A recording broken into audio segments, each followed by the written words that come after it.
marché. Nous devons aider le continent africain. To live with us, the European dream. Good friend of Taiwan.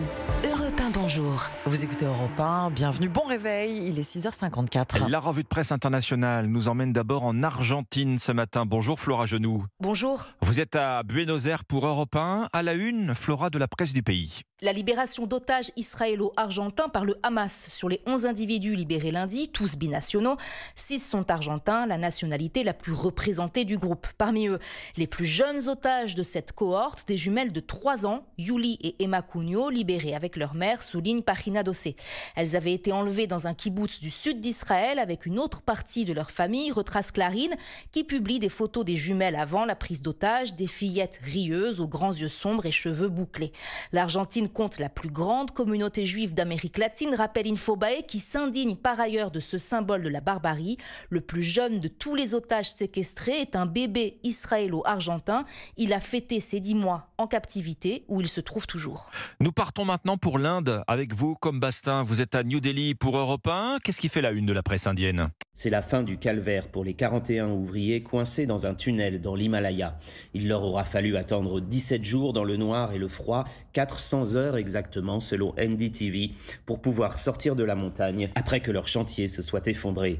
La tension est montée au fil de la journée avec des ambulances massées sur le site de l'accident, des klaxons et des prières qui résonnaient dans le ciel.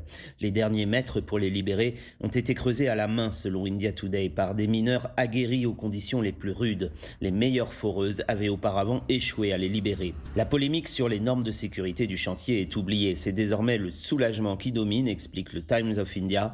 La présidente de l'Inde, le Premier ministre Narendra Modi ont félicité les équipes de secours.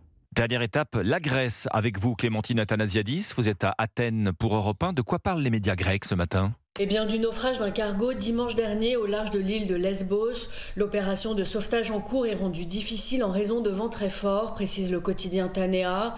Sur les 14 membres de l'équipage, des Égyptiens, des Syriens et des Indiens, 12 restent introuvables.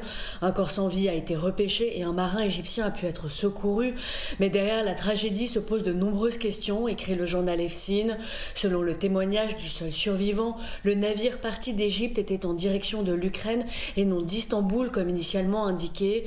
Par ailleurs, le bateau est inscrit sur la liste noire des autorités maritimes de plusieurs pays, souligne le quotidien Ikathemerini. Il pourrait notamment être impliqué dans des activités de contrebande, des éléments étudiés par les autorités qui enquêtent sur les circonstances du naufrage, ajoute le journal. La revue de presse internationale. Merci Clémentine Athanasiadis. Merci à nos correspondants. 6h57, excellente matinée à l'écoute d'Europe.